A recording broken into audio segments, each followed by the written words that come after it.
Oh, kumusta mga ma'am and sirs? Napunta diri no sa pungko-pungko sa CDO. Diri ra ni sa kanituan bago ra sila nag-upgrade and ulo po din sa amo ang church. Pwede sa among wife nga kadani ako like no. So daghan po sila mga variety nga pwede natong pilian sa mga chicken skin, pork chop, mga fried na mga luto no. And dali ra pod ang ilahang serving time. So diri tilawan na mo ang tuslog buwa kani gikan man ni sa Cebu and testingan nato karon diri sa Cagayan. Dol po nino sa gas station ug napoy kani pwede ka magpa-washing gani napoy coffee shop diha. So among testingan karon ni Mrs. kani atong tuslog buwa. Nakatelew na ba mo ani mga ma'am and sir no? So kana no utok ni siya sa baboy. Lutuon ni siya no gisahon and kani karon lutuan ta ni ate lutuan ta niya ang saon pagkaon ani.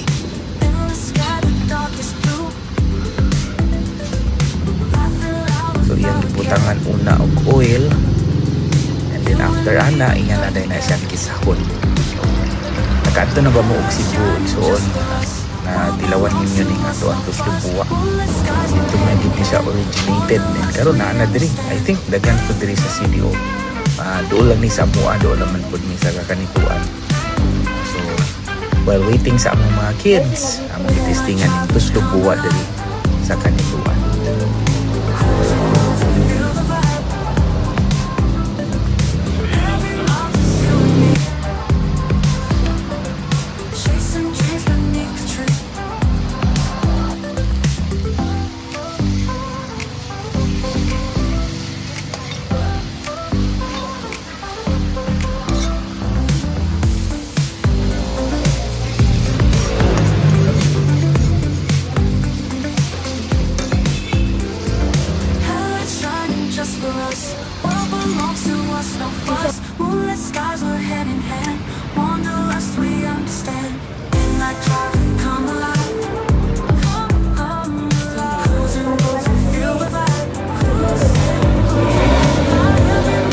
So ato nang tilawan ang tuslog buwa no, so ay pahid-pahid na nimo ang sauce o rice. So naana ni siya 150 pesos lang ning tuslog buwa nila.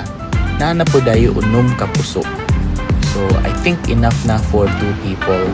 Mabusog kaayo no, lami kaayo ang among kaon ana.